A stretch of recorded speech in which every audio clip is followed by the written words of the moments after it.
മച്ചാമാരെ നമുക്കത് അടി പൊട്ടിരിക്കുകയാണ്. നല്ല വലിപ്പമുള്ളൊരു തൂളിയാണ് കിട്ടിയിരിക്കുന്നത്. നമ്മുടെ അജുക്കുട്ടനാണ് വലിച്ചു കയറ്റുന്നത്.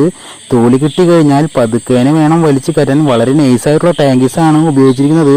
വളരെ നൈസായ ഹുക്കും ഉപയോഗിച്ചിട്ടുണ്ട്. അത് കാരണം പെട്ടെന്ന് അതിൻ്റെ വായന്ന് വിടാനുള്ള ചാൻസ് ഉണ്ട്. അത് കാരണം നമ്മൾ തളർത്തിയാണ് മീൻ കയറ്റുന്നത്. അപ്പോൾ നമുക്ക് വളരെ നൈസായിട്ടുള്ള ടാങ്കീസ് കാരണം പതുക്കാനെ കോരിയെടുക്കാനേ പറ്റത്തുള്ളൂ. കാരണം പൊക്കിയെടുത്തു കഴിഞ്ഞാൽ ചൂണ്ടൽ പൊട്ടിപ്പോകാനോ അത് ഊരിപ്പോകാനോ സാധ്യത വളരെ കൂടുതലാണ്. അപ്പോൾ നമുക്ക് വല വെച്ചത് വളരെ പതുക്കാനെ വലയിലേക്ക് കയറ്റാം. അതാ കയറ്റിക്കൊണ്ടിരിക്കുകയാണ്. അതാ കയറി മീൻ ഇതാ കയറിയിരിക്കുകയാണ്.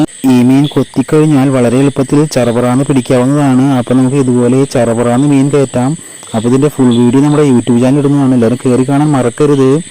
അപ്പോൾ നമ്മൾ ഉപയോഗിച്ചിരിക്കുന്ന തീറ്റ കേരള ഫീഡും മൈദയും കൂടിയാണ്. വേറൊരു തീറ്റയും നമ്മൾ ചേർത്തിട്ടില്ല. ഇത് മാത്രം മതി ഇത് പിടിക്കാനായിട്ട്. വളരെ ടേസ്റ്റ് കൂടിയ മീനാണ്.